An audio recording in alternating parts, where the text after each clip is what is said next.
गोपीनाथ मुंडेंचा उद्या 10वा स्मृतिदिन आहे आणि यंदा गोपीनाथ गडावर नाही आलात तरी चालेल, जिथे आहात तिथूनच मुंडेंचं स्मरण करा, पंकजा मुंडे यांनी कार्यकर्त्यांना आवाहन केलंय।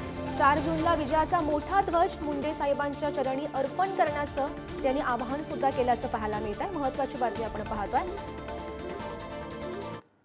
आपल्या सगळ्यांच्या इच्छा असून देखील आपल्याला यायचं असून देखील आपली तळमळ मी समजू शकते, म्हणून मीच ही अडचण दूर करायचं ठरवलं।